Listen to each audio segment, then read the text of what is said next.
Hello दोस्तों, स्वागत है आज की एक नई वीडियो में। आज की इस वीडियो में हम आपके सामने लेकर के आ गए हैं कक्षा 10 हिंदी का दूसरा पाठ ममता। आज हम ममता चैप्टर के अभ्यास प्रश्न करने वाले हैं। जितने भी गद्यांश यहाँ पर दिए गए हैं सभी के नीचे दिए गए प्रश्नों का हम उत्तर देंगे, ठीक है। तो चलिए आज की इस वीडियो को शुरू करते हैं। और ये पाठ जो है एग्जाम की दृष्टि से बहुत ही ज़्यादा इंपॉर्टेंट है, तो कृपया इस वीडियो को अंत तक ज़रूर देखिएगा। और सभी गद्यांशों का आंसर हमने यहाँ पर लिख लिया है, ठीक है। पूरा सब कुछ अच्छे तरीके से आज की इस वीडियो में समझाएंगे। तो चलिए आज की इस वीडियो को शुरू करते हैं। तो यहाँ पर देखो, पहले निर्देश क्या दिया गया है कि निम्नलिखित गद्यांशों के नीचे दिए गए प्रश्नों के उत्तर दीजिए, ठीक। और ये 6 अंक का आपके परीक्षा में आएगा, बोर्ड एग्जाम में, ठीक है। तो पहले देखो यहाँ पर क्या दिया गया है। पहला गद्यांश का चलिए शुरू करते हैं। यहाँ पर देखो, रोहतास दुर्ग के प्रकोष्ठ में बैठी हुई युवती ममता सोड़ के तीक्ष्ण गंभीर प्रवाह को देख रही है। ममता विधवा थी, उसका यौवन सोड़ के समान ही उमड़ रहा था। मन में वेदना, मस्तक में आंधी, आंखों में पानी की बरसात लिए वह सुख के कंटक शयन में विकल थी।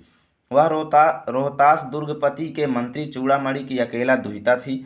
फिर उसके लिए कुछ अभाव होना असंभव था, परंतु वह विधवा थी। हिंदू विधवा संसार में सबसे तुच्छ निराश्रय प्राणी है। तब उसकी विडंबना का कहाँ अंत था, ठीक है। तो यहाँ पर देखो, इसके नीचे यदि ये एग्जाम में आपके आता है तो इसके नीचे जितने भी क्वेश्चन दिए रहेंगे वो आपको आंसर करना होगा, ठीक है। जैसे यहाँ पर देखो, 3 क्वेश्चन ही रहेंगे, 2-2 अंक के 3 क्वेश्चन रहेंगे और 6 अंक का टोटल रहेगा। तो पहला देखो, उपर्युक्त गद्यांश का संदर्भ लिखिए, यानी कि ये पूरा कहाँ से लिया गया है, कौन इसके लेखक हैं, इसका आपको संदर्भ लिखना है।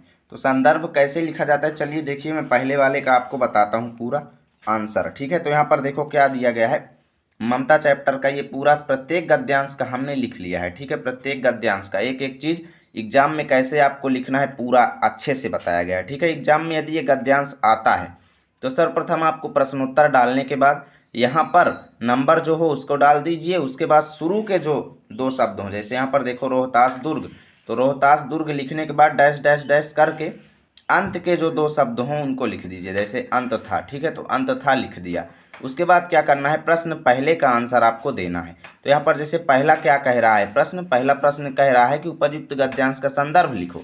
तो संदर्भ आपको कैसे लिखना है, यहाँ पर देखिए, प्रस्तुत गद्यांश हमारी पाठ्यपुस्तक, यानी कि ये जो गद्यांश दिया गया है ये हमारी पाठ्यपुस्तक हिंदी गद्य में संकलित ममता नामक पाठ से अवतरित है। सेम ऐसे ही लिखना है आपको, सेम ऐसे ही, ठीक है। यानी कि ये जो गद्यांश दिया गया है ऐसे आपको चिन्हित कर देना है कि कौन से गद्यांश के क्वेश्चंस का आंसर आप कर रहे हो, ठीक है। क्योंकि अथवा में रहेगा तो जिसका आप आंसर करें सर्वप्रथम उसके शुरू के और अंत के 2 शब्दों को लिखने के बाद डैश डैश कर दीजिए, जिससे एग्जामिनर समझ जाएगा कि किस गद्यांश का आंसर आप कर रहे हो, ठीक है। तो जैसे यहाँ पर देखो कि प्रस्तुत गद्यांश हमारी पाठ्यपुस्तक हिंदी गद्य में संकलित ममता नामक पाठ से अवतरित है, जिसके लेखक जयशंकर प्रसाद जी हैं, ठीक है। कौन है, जयशंकर प्रसाद जी हैं। और चलिए अब देखते हैं नेक्स्ट क्वेश्चन, और उसके बाद अगले क्वेश्चन का भी हम आंसर करते हैं। तो यहाँ पर देखो अगला क्वेश्चन क्या कहता है, गद्यांश के रेखांकित अंश की व्याख्या कीजिए। तो चलिए देख लेते हैं। अब हम गद्यांश में जो यहाँ से देखो, यहाँ से यहाँ तक रेखांकित अंश है, ठीक है। तो ऐसे अगर एग्जाम में देता है तब इसका आपको व्याख्या कैसे करना है, चलिए वो देखते हैं। यहाँ पर दूसरा प्रश्न, ठीक है। तो चलिए दूसरा प्रश्न का हम आंसर देख लेते हैं। तो देखो रेखांकित अंश की व्याख्या में क्या दिया गया है कि जयशंकर प्रसाद जी कहते हैं, ऐसे ही आपको लिखना है, ठीक है। जयशंकर प्रसाद जी कहते हैं। अब क्या कहते हैं, पहले गद्यांश देखो, उन्होंने क्या कहा इसमें, उन्होंने ये कहा कि भैया ममता विधवा थी, उसका यौवन सोड़ के समान ही उमड़ रहा था। मन में वेदना, मस्तक में आंधी, आंखों में पानी की बरसात लिए वह सुख के कंटक शयन में विकल थी।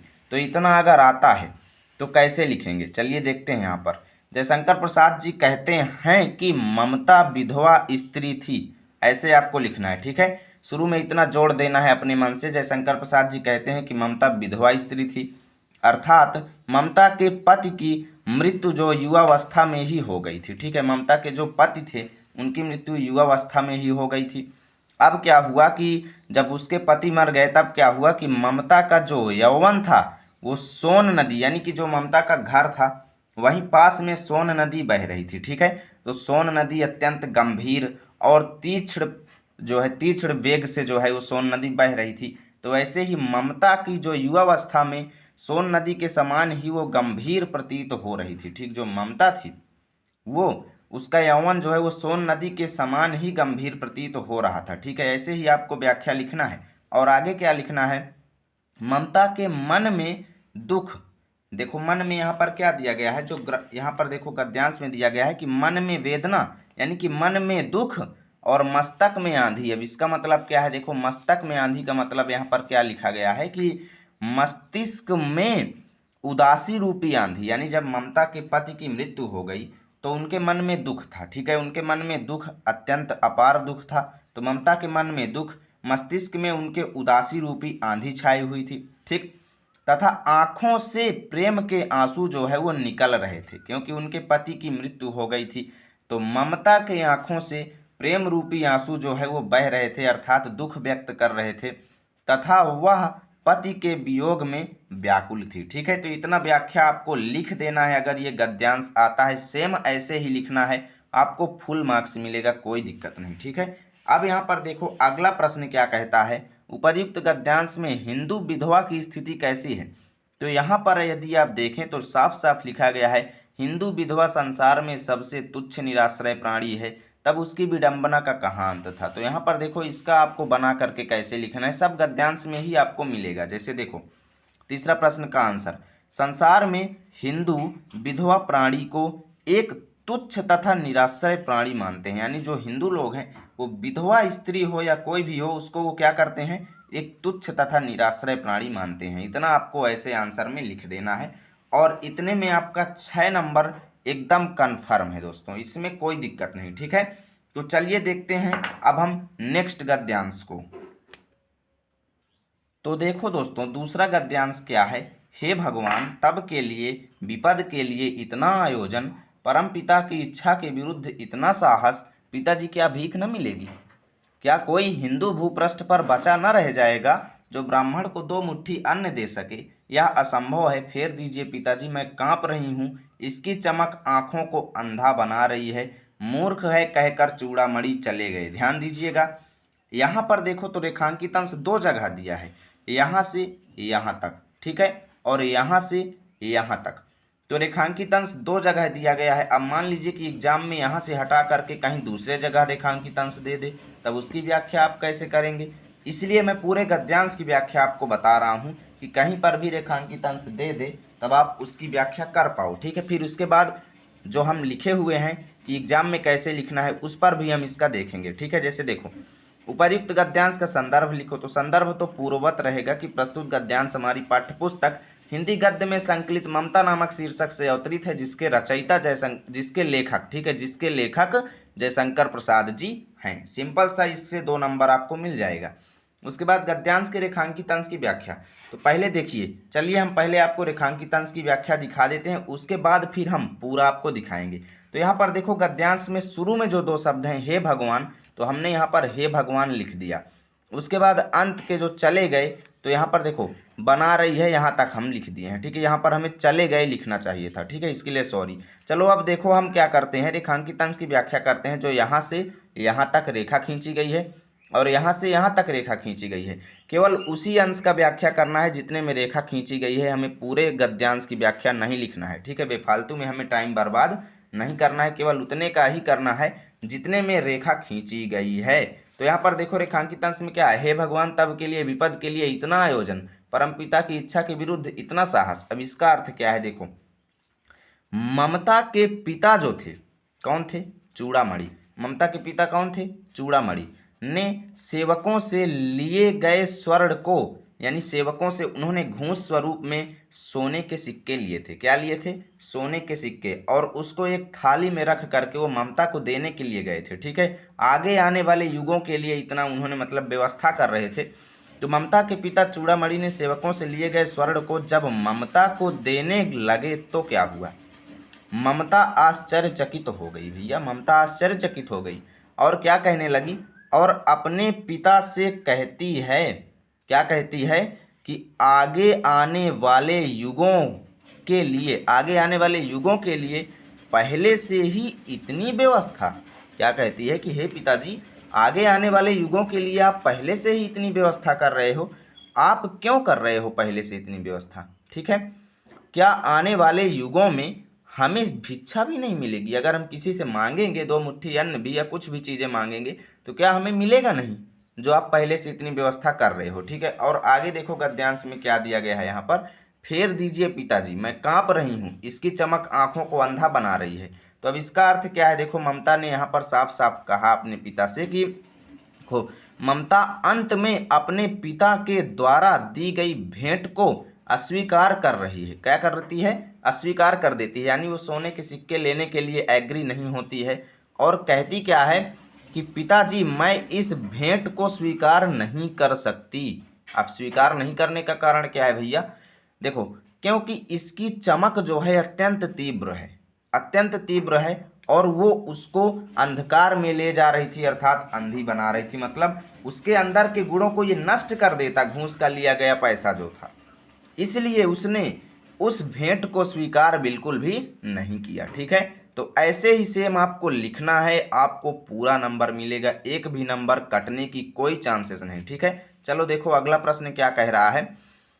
उपर्युक्त गद्यांश में किस कार्य को ईश्वर की इच्छा के विरुद्ध बताया गया है? ठीक है, देखो किस कार्य को इच्छा के विरुद्ध बताया गया है कि आगे के आने के वाले जीवन के लिए इतना पहले से व्यवस्था, जो यहाँ पर हे भगवान तब के लिए विपद के लिए इतना आयोजन परम पिता की इच्छा के ये विरुद्ध है, ठीक है। इन दोनों का एक ही आंसर होगा, अपने पिता का कौन सा कृत्य ममता को परम पिता की इच्छा के विरुद्ध लगा। तो इसका देखो आंसर कैसे आपको लिखना है कि उपर्युक्त गद्यांश में, यानी ये जो उपरोक्त गद्यांश है, इसमें ममता ने अपने पिता को आने वाले युगों के लिए व्यवस्था करते देखा, ठीक है। जब देखा कि इतनी भारी प्रयोजन, इतना ज़्यादा व्यवस्था, तो यह कार्य उसे परम पिता की इच्छा के विरुद्ध प्रतीत हुआ। तो ऐसे आपको आंसर लिखना है, 6 अंक आपका कन्फर्म। तो चलो देखो अब हम यहाँ पर आपको एक बार पूरे गद्यांश की व्याख्या बता देते हैं, पता नहीं आपके एग्जाम में कहाँ से रेखांकित अंश दे दे, ठीक है।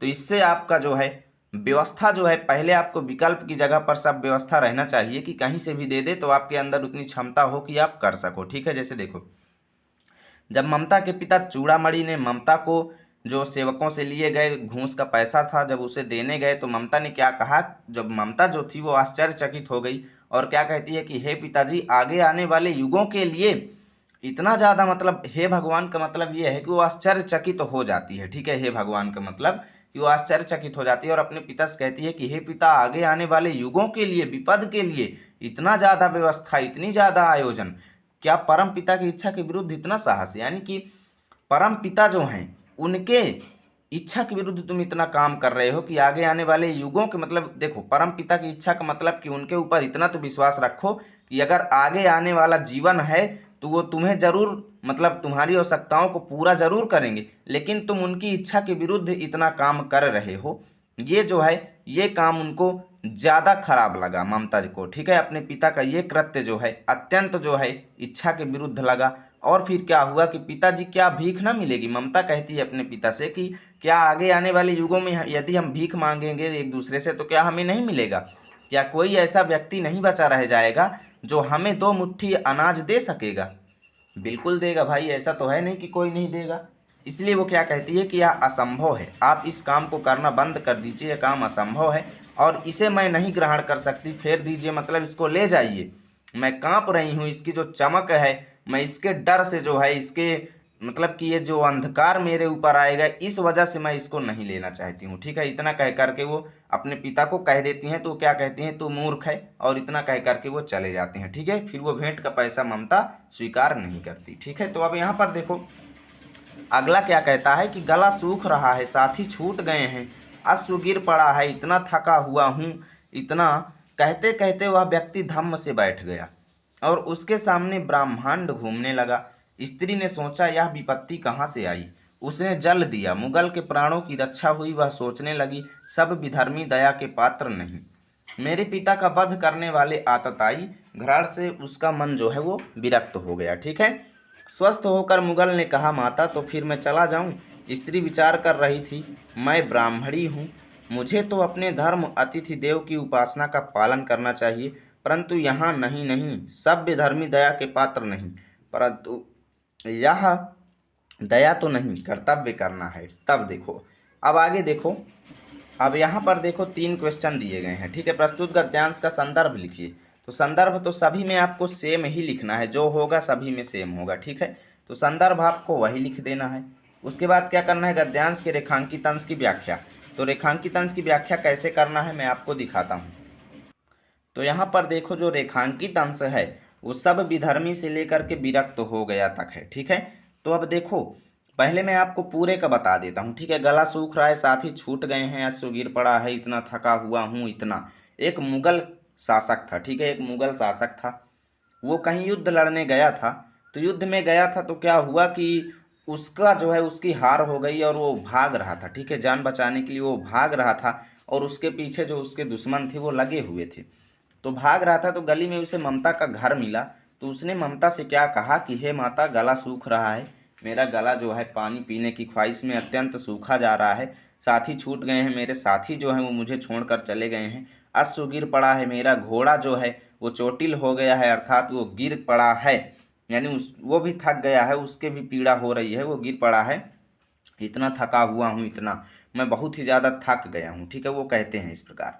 कहते कहते वह व्यक्ति धम्म से बैठ गया। वो जो शासक था वो ममता के घर में बैठ गया और उसके सामने ब्रह्मांड घूमने लगा। मतलब कि जो ममता थी उसके सामने क्या हुआ, ब्रह्मांड घूमने लगा। मतलब वह सोचने लगी कि भाई ये कहाँ से आया, कैसे क्या हुआ, बिना पूछे मते मतलब बैठ गया मेरे घर में। तो ममता के सामने ये बहुत बड़ी शर्त जो है, ब्रह्मांड जैसे जो है ममता के सिर पर एक चक्कर नुमा संरचना बनने लगी। कहने का मतलब कि उसे आश्चर्य हुआ कि ये कैसे आकर के दूसरे घर में बैठ गया।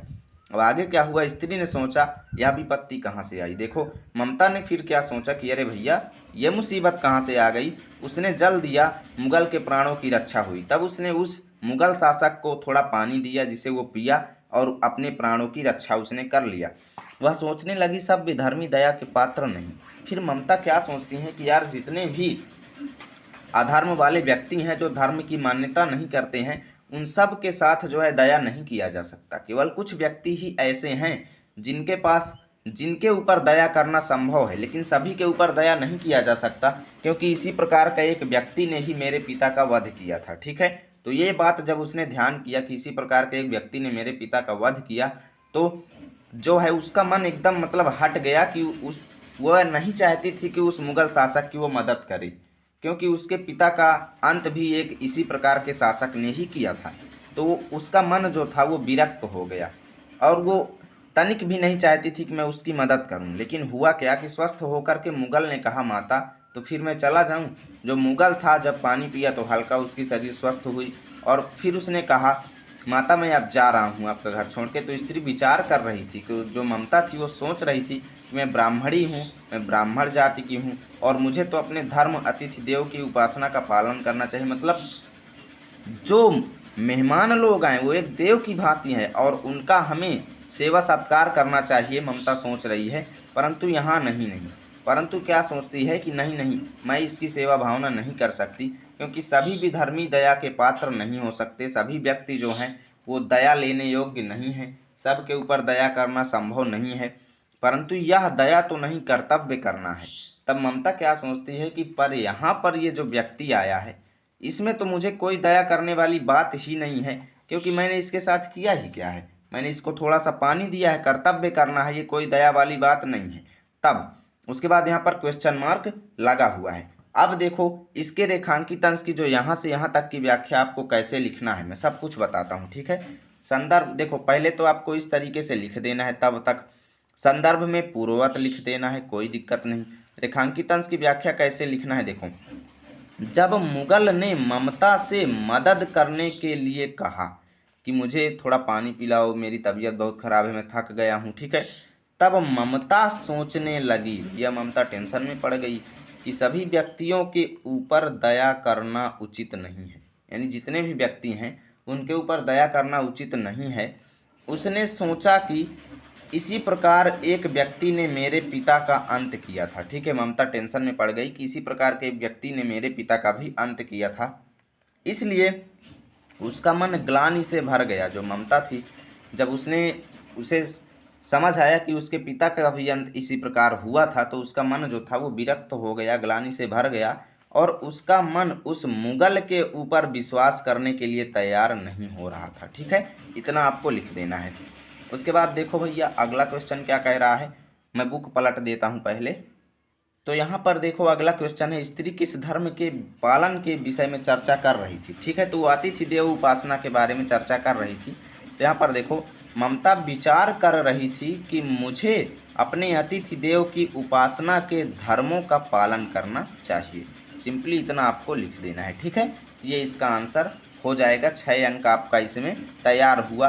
बोर्ड एग्जाम की दृष्टि से वेरी वेरी इंपॉर्टेंट ये हैं, तो इन्हें ज़रूर तैयार करके जाइएगा। अब घ नंबर देखो, ममता ने मन में कहा यहाँ कौन दुर्ग है, यही झोपड़ी ना, जो चाहे ले ले, मुझे अपना कर्तव्य करना पड़ेगा। वह बाहर चली आई और मुगल से बोली, जाओ भीतर, थके हुए भयभीत पथिक, तुम चाहे कोई हो मैं तुम्हें आश्रय देती हूँ। मैं ब्राह्मण कुमारी हूँ, सब अपना धर्म छोड़ दें तो मैं भी क्यों छोड़ दूँ। मुगल ने चंद्रमा के मंद प्रकाश में वह महिमामयी मुखमंडल देखा। उसने मन ही मन नमस्कार किया। ममता पास की टूटी हुई दीवार में चली गई। भीतर थके पथिक ने झोपड़ी में विश्राम किया। ठीक है, जब वो पथिक जो था ममता से कहा कि मुझे आज रात रुकने के लिए यहाँ पर आश्रय दे दिया जाए, क्योंकि मेरी शरीर जो है सहमत नहीं है कि मैं अपने घर जा सकूँ। ठीक लिए इसलिए वो आश्रय मांगता है ममता से। तो ममता क्या कहती है कि भैया यहाँ पर तो कोई महल वगैरह है नहीं, ठीक, मेरी मात्र ये एक छोटी सी झोपड़ी है, इसको तो चाहे जो आए दबंग आदमी चाहे जो मुझसे ले ले, मैं क्या कर सकती हूँ उसका। ठीक है, मुझे अपना कर्तव्य करना पड़ेगा। इसलिए वो क्या करती है कि बाहर चली गई अपनी झोपड़ी से और उस मुगल से क्या बोलती है, जाओ भैया, थके हुए भयभीत पथिक, थके हुए डरे हुए पथिक, जाओ और अंदर विश्राम करो। ठीक है, तुम चाहे कोई भी हो, तुम कहीं से भी आए हो, कोई भी हो, मैं तुम्हें अपने घर में रहने के लिए जगह देती हूँ। ठीक है, मैं ब्राह्मण कुमारी हूँ, मैं ब्राह्मण की पुत्री हूँ, सब अपना धर्म छोड़ देंगे तो मैं भी क्यों छोड़ूं। इसलिए मैं, देखो, सब अपना धर्म छोड़ दे, कोई भी व्यक्ति अपना धर्म छोड़ दे, लेकिन मैं अपना धर्म नहीं छोड़ूंगी। तब क्या हुआ कि मतलब धर्म नहीं छोड़ूंगे का मतलब कि वो अपना घर छोड़ देगी लेकिन अपना धर्म नहीं छोड़ेगी। इसलिए वो क्या करती है कि घर उसको दे देती है और खुद वहाँ से चली जाती है। ठीक है, तो मुगल ने चंद्रमा के मंद प्रकाश में, यानी कि अब रात्रि था, तो रात्रि में क्या हुआ कि जो चंद्रमा का प्रकाश था उस समय जब इस प्रकार की बात ममता ने कहा तो ममता जो थी वो मुगल को एक देवी स्वरूप प्रतीत हुई और उसने ममता को मन ही मन नमस्कार कर लिया। ठीक है, अब ममता पास की टूटी हुई जो दीवार थी उसमें चली गई और जो उसकी झोपड़ी में अंदर वो थके हुए पथिक ने विश्राम किया। ठीक है, तो इसकी व्याख्या कैसे लिखना है, चलिए मैं आपको थोड़ा कुछ हिंट देता हूँ इसके बारे में। तो यहाँ पर देखो ऐसे आपको लिख देना है, ममता ने से लेकर के विश्राम किया तक। ठीक है, संदर्भ में आपको पूर्ववत लिख देना है। उसके बाद रेखांकित अंश की व्याख्या देखो, जब ममता ने उस दुखी मुगल को अपनी कुटिया में आश्रय दे दिया, ठीक है, तो वह मुगल अत्यंत प्रसन्न हो गया। ठीक है, और जब वह चंद्रमा के प्रकाश में ममता, ठीक है, जब वह चंद्रमा के प्रकाश में क्या करता है, ममता के चेहरे को देखा तो उसे एक देवी समझकर मन ही मन नमस्कार किया। ठीक है, ममता जी को। अब देखो हम अगला क्वेश्चन देखते हैं, ममता ने मुगल को क्यों आश्रय दिया। अब इस संबंध में इस क्वेश्चन का आंसर देखो कि ममता ने मुगल को आश्रय क्यों दिया। भाई पहले तो कह रही थी कि मैं नहीं दूंगी, यहाँ पर क्या हुआ कि ममता ने उस पथिक की दशा को देखकर दुखी हो गई। ठीक है, और वह अपने घर से बाहर निकल गई और उसे आश्रय दे दिया। ठीक है, तो इतना लिखेंगे, आपका 6 अंक एकदम कन्फर्म, कोई दिक्कत नहीं है। अब यहाँ पर देखो भैया अंगा नंबर क्वेश्चन क्या कहता है, शब्द सुनते ही प्रसन्नता की चीत्कार ध्वनि से वह प्रांत गूंज उठा। ममता अधिक भयभीत हुई। पथिक ने क्या कहा कि वह स्त्री कहाँ है, उसे खोज निकालो। ममता छिपने के लिए अधिक सचेष्ट हुई, मतलब डर के मारे ममता छिपना चाहती थी। वह मृग दांव में चली गई, दिन भर उसमें से नहीं निकली। ठीक है, दिन भर उसमें से नहीं निकली। अब आगे क्या हुआ यहाँ पर देखो, संध्या में जब उन लोगों के जाने का उपक्रम हुआ तो ममता ने सुना पथिक घोड़े पर सवार होते हुए कह रहा है कि मिर्जा, उस स्त्री को मैं कुछ दे न सका, उसका घर बनवा देना, क्योंकि मैंने विपत्ति में यहाँ विश्राम पाया था। यह देखो, यह स्थान भूलना मत। इसके बाद वे चले गए। ठीक है, तो इसके बारे में पहले देख लीजिए। यहाँ पर देखो, जब वो पथिक जो था स्वस्थ हो गया था तो उस दिन वो अपने घर चला गया था, और बहुत दिन बाद जब उसकी शरीर जो है एकदम फिर से उसी प्रकार हो गई, तो उसने क्या सोचा कि जिस स्त्री ने मेरी विपत्ति के दिन मदद की थी मैं उसे ज़रूर कुछ ना कुछ पुरस्कार दूंगा, ठीक है। इसलिए वह ममता के घर ढूंढने आता है, और जब ममता के घर ढूंढने आता है तो क्या होता है कि ममता ने सोचा कि कौन ऐसा व्यक्ति है जो अचानक मुझे आकर के मेरे नाम को बुला करके मुझे ढूंढ रहा है और कहता है उसे खोज निकालो, उसे खोज निकालो। तो ममता क्या करती है, अधिक डर गई कि कौन है एकाएक मुझे, मतलब इतना तीव्र ध्वनि से वहाँ पर आए कि पूरी जो है प्रांत जो था, उस एरिया जो थी वो गूंज उठी, ठीक है। और ममता अत्यधिक डर गई और कहती है, और उन्होंने क्या कहा कि उसे खोज निकालो उस स्त्री को, ठीक है। तो ममता छिपने के लिए अधिक सचेष्ट हुई और वह मृगदाव में चली गई, पास वाले घर में चली गई। दिन भर उसमें से नहीं निकली और दिन भर वहीं पर लुकी रही, ठीक है। दिन भर वहीं पर रही वो, जब तक वो पथिक जो थे, जब तक वो जो घुड़सवार थे वो चले नहीं गए, ठीक है। शाम को जब वो लोग जो थे वो चले गए तो ममता ने सुना कि वो जो उनके घर में विश्राम किया था पथिक जो था, घोड़े पर सवार था, उसने क्या कहा कि मिर्जा उस स्त्री को मैं कुछ दे ना सका, यानी जो वो स्त्री ने, जिस स्त्री ने मेरी मदद की थी, मैंने उसे कुछ पुरस्कार न दे पाया, उसका घर बनवा देना। अपने सेवक से कहती है कि सेवक मैं उसे कुछ दे ना पाया, तुम उसका घर बनवा देना, क्योंकि मैंने विपत्ति में यहाँ पर विश्राम पाया था, ठीक है। यह स्थान भूलना मत। इसके बाद वो चले गए, ठीक है। तो यहाँ पर देखो उपर्युक्त गद्यांश का संदर्भ, तो संदर्भ तो भैया पूर्ववत रहेगा। गद्यांश के रेखांकित अंश की व्याख्या मिर्जा से लेकर के पाया था तक, ठीक है। तो रेखांकित अंश की व्याख्या कैसे करना है, चलिए मैं आपको यहाँ पर दिखा देता हूँ। तो देखो संदर्भ में तो आपको पूर्ववत ही रखना है। उसके बाद देखो रेखांकित अंश की व्याख्या, तो रेखांकित अंश की व्याख्या में क्या करना है, तो रेखांकित अंश की व्याख्या देखो, जब वह मुगल ठीक होने के बाद दोबारा ममता के घर आया तो ममता से उसकी भेंट नहीं हुई, ठीक है, क्योंकि ममता डर के मारे लुक गई थी एक जगह। तो जिससे वह अपने सेवक को आदेश देता है कि उस स्त्री का घर जरूर बनवा देना, क्योंकि उसने मुसीबत में मेरी मदद की थी, ठीक है। यानी कि उसका घर बनवाने के लिए उसने उससे कहा, मुझे पश्चाताप है कि मैंने उसके बदले उसे कुछ दे नहीं पाया। कहने का मतलब कि उसने मेरी मुसीबत में मदद की और मैं आज उसे पुरस्कार देने के लिए आया तो मेरी उससे भेंट नहीं हुई, और इसीलिए मुझे पश्चाताप है कि मैं उसकी मदद नहीं कर पाया, ठीक है। अब यहाँ पर देखो तीसरा क्वेश्चन क्या कहता है, ममता क्यों भयभीत हुई। देखो जब वहाँ पर अत्यधिक तीव्र ध्वनि हुई और उसने सोचा कि कहीं एक लोग आए हैं और ये मेरा घर ना छीन ले, मेरी टूटी हुई झोपड़ी, इसलिए ममता डर गई थी। तो यहाँ पर देखो क्या हुआ कि जब वह मुगल अपने समूह के साथ ममता को खोज रहा था तो ममता अत्यंत भयभीत हो गई, ठीक है, क्योंकि वे अत्यंत तीव्र ध्वनि उत्पन्न कर रहे थे, ठीक है। वहाँ पर पूरा मतलब अत्यंत दहाड़ के साथ और घुड़सवार के साथ पूरे समूह के साथ आए हुए थे, जिससे ममता अत्यंत डर गई थी, ठीक है। चलो अब यहाँ पर देखो भैया, very very very very most important, last वाला बहुत ही ज़्यादा इम्पोर्टेंट, अच्छे से समझिएगा। अश्वारोही पास आया, ममता ने रुक रुक करके कहा, मैं नहीं जानती कि वह शहंशाह या साधारण मुगाह, पर एक दिन इसी झोपड़ी के नीचे वह रहा। मैंने सुना था कि वह मेरा घर बनवाने की आज्ञा दे चुका था। मैं आजीवन अपनी झोपड़ी के खोदे जाने की डर से भयभीत रही। भगवान ने सुन लिया, मैं आज इसे छोड़े जाती हूँ, तुम इसका मकान बनवाओ या महल, मैं अपने चिर विश्राम गृह में जाती हूँ। वह अश्वारोही अवाक खड़ा था। बुढ़िया के प्राण पक्षी अनंत में उड़ गए, अथवा मैं नहीं जानती कि वह शहंशाह से लेकर के चिर विश्राम ग्रह तक भी, यहाँ तक भी आपको गद्यांश दे सकता है और यहाँ से लेकर के यहाँ तक भी दे सकता है, ठीक है। तो चलो देखो, जब उस दिन उस मुगल ने अपने सेवक को आदेश दिया था तो कुछ दिन बाद वह सेवक जब ममता के घर आया घोड़े में सवार होकर, अश्वारोही मतलब घोड़े में सवार था, और जब ममता के घर आया तो उस दिन उसकी भेंट ममता से हुई। तो ममता ने रुक रुक करके, ममता डरते हुए क्या बोली उससे कि मैं नहीं जानती कि वो जो व्यक्ति उस दिन मेरे घर में विश्राम किया था, मैं उसे नहीं जानती कि वो शहंशाह था या फिर कोई साधारण मुगल था, मैं उसे नहीं जानती, पर एक दिन मेरी झोपड़ी के नीचे उसने विश्राम किया था। मैंने सुना था कि उसने किसी को मेरा घर बनवाने की आज्ञा दिया था और मैं इसी से डरती रही। मैं आजीवन अपनी झोपड़ी खोदे जाने के डर से डरती रही कि कहीं वो लोग आएँ और मेरे झोपड़ी को खोद करके यहाँ पर कोई दूसरा घर न बनवा दे। और भगवान ने मेरी आज सुन ली और मैं आज अब जा रही हूँ, मतलब आज मेरी मृत्यु होने वाली है और मैं जा रही हूँ।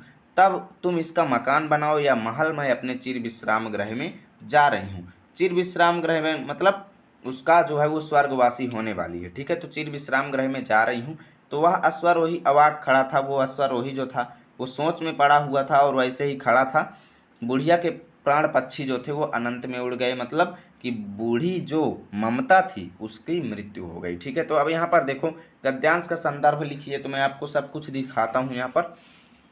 भैया संदर्भ इसका पूर्वत रहेगा। उसके बाद देखो गद्यांश के रेखांकित अंश की व्याख्या आपको यहाँ से देखो आजीवन से लेकर के यहाँ तक की व्याख्या करनी है। तो यहाँ पर देखो क्या है रेखांकित अंश की व्याख्या। जब उस मुगल ने ममता का घर बनवाने का आदेश दिया तो ममता डर गई, क्योंकि वह नहीं चाहती थी कि उसकी झोपड़ी को कोई नष्ट करे, ठीक है, नहीं चाहती थी। तभी ममता की मृत्यु हो जाती है और कहती है कि मैं इसे अब छोड़कर जा रही हूँ। यहाँ पर आपकी जो इच्छा हो वह बनवाइए, चाहे महल बनवाइए, चाहे कोई कुछ भी बनवाइए, वो आपके ऊपर डिपेंड करता है, ठीक है। ममता ने अश्वारोही को क्या बताया, तो यहाँ पर देखो ममता ने बताया कि उस व्यक्ति को मैं नहीं जानती कि वो शहंशाह था या फिर साधारण मुगल था, नहीं पहचानती जो उस दिन मेरी झोपड़ी के नीचे रहा। मैं नहीं जानती को शहंशाह था या फिर कोई साधारण मुगल था। आजीवन भयभीत रहने का कारण लिखिए। तो आजीवन भयभीत रहने का कारण देखो ममता को अपनी झोपड़ी से अत्यंत प्रेम था, जिससे वह डरती थी कि कोई व्यक्ति अपनी ताकत के द्वारा उसकी झोपड़ी को नष्ट न करवा दे, ठीक है। क्योंकि उस दिन जब वो ऑर्डर दे गया था कि इसका घर बनवा देना, तब ममता डरती थी कि कहीं मेरी इस झोपड़ी पर कोई नुकसान न करने लगे, ठीक है। और फिर आज से ये चैप्टर आपका खत्म हुआ। सभी गद्यांशों को मैंने अच्छे से समझाया। अगर वीडियो अच्छा लगा है तो लाइक करो, चैनल पर पहली बार आए हो तो सब्सक्राइब करो, वीडियो को दोस्तों में शेयर ज़रूर करो और 95+ का टारगेट लेकर के चलो। और वीडियो यदि अच्छा लगा है तो लाइक ज़रूर करो। मिलते हैं आपके साथ नेक्स्ट वीडियो में, तब तक के लिए जय हिंद।